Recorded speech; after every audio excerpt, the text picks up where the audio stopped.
How much of this do you think it's coronavirus and whatever's going on with U.S. and China? How much of this do you think is China saying, you know what, screw you, U.S. You're playing this hardball with me. I'm going to come and bully you in a whole different way that you won't even pay attention to it.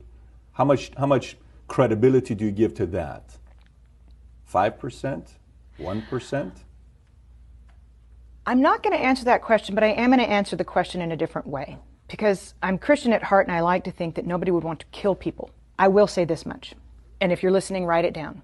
In late November, word had already gotten off of the mainland that there was a virus in Wuhan. On January the 15th, the U.S. trade bill was signed, phase 1.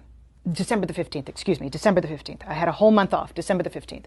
6 weeks later, the trade truce was signed with an out clause, a very clever out clause that the Chinese made sure was in there, that said if there was any kind of act of God, pandemic, then they didn't have to make good on what they had committed to buy from the United States. Within days, they announced the first coronavirus.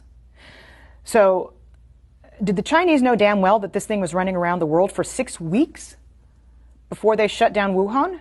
Yes, they did. Is that criminal? Yes, it is. Does it deserve to go in front of a world tribunal? Yes, it does. Because we know that it was the unfettered travel that made this thing a global phenomenon that was impossible to contain.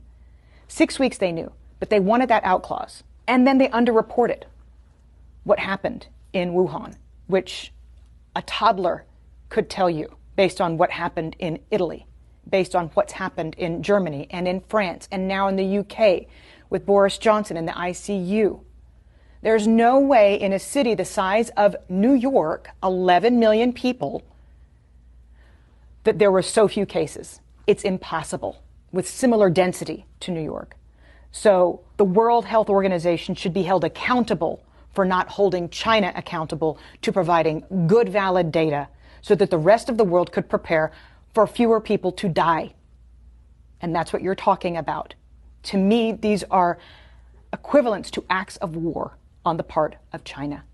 And then, equally, whether you're talking about NPR or Fox News, most major media outlets on both sides of the aisle came out and reassured the United States that it was just the flu. Within 24 hours of South Korea's first case being reported, the United States' first case was reported.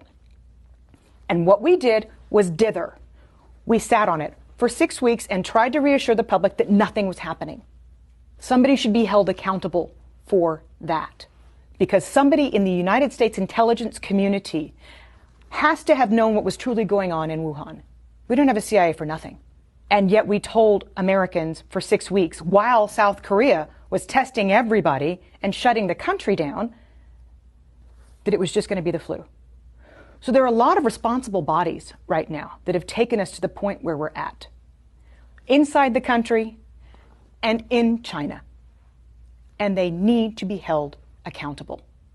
So you don't even have to get on the discussion as to whether or not this was a manufactured virus and set upon the world. You don't even have to go that far. If we find that in future investigations, then that needs to be prosecuted. But if we just ascertain what is known and a known hushed up secret that the Chinese knew for 6 weeks about the virus before saying anything on the global stage to get a trade deal signed, somebody needs to look into that, because countless lives have been lost as a result. The damages are in the tens of trillions of dollars. We're not talking about small here, if that's the case. No, we're not.